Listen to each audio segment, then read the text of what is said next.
जय श्री राम। मैं हूं निशांत और आप सुन रहे हैं रेड एफएम पॉडकास्ट पर मेरे प्रभु राम। इस एपिसोड में हम लाए हैं आपके लिए रामायण की एक और अनसुनी कहानी जो शायद आपने अपनी दादी नानी से भी नहीं सुनी होगी। आज मैं आपको सुनाऊंगा श्री राम और रावण के युद्ध का एक ऐसा अनोखा किस्सा जिसने सारे देवताओं को अचरज में डाल दिया था।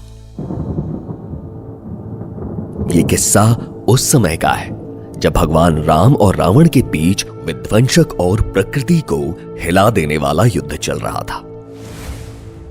रावण, जो कि अपनी शक्तियों के अहंकार में एकदम डूब चुका था, वो अपने 10 सिर और 20 भुजाओं के साथ श्री राम के सामने खड़ा था।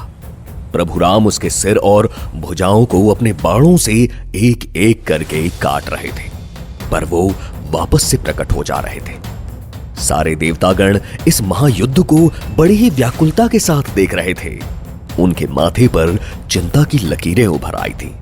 सबके मन में एक ही प्रश्न आ रहा था कि आखिर रावण का अंत क्यों नहीं हो रहा। प्रभु राम रावण के सारे अंगों पर बाणों की वर्षा कर रहे हैं, परंतु हृदय को छोड़कर।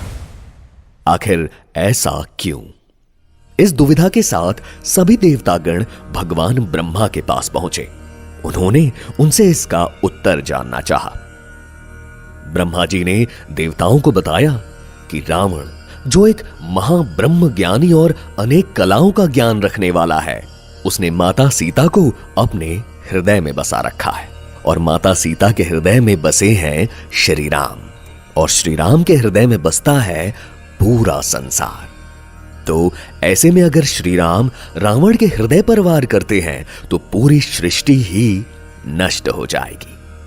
अतः किसी तरह अगर रावण का ध्यान उसके हृदय से हट जाए तो राम बड़ी ही आसानी से उसका वध कर देंगे। ये बात जब विभीषण ने सुनी तो उन्होंने श्री राम को रावण की नाभि में छुपे हुए अमृत के बारे में बताया और उस पर प्रहार करने को कहा। भगवान राम ने ऐसा ही किया, जिसकी वजह से रावण का ध्यान कुछ पल के लिए उसके हृदय से हट गया और तभी श्री राम ने ब्रह्मास्त्र से रावण के हृदय पर प्रहार कर दिया और उसका वध कर दिया।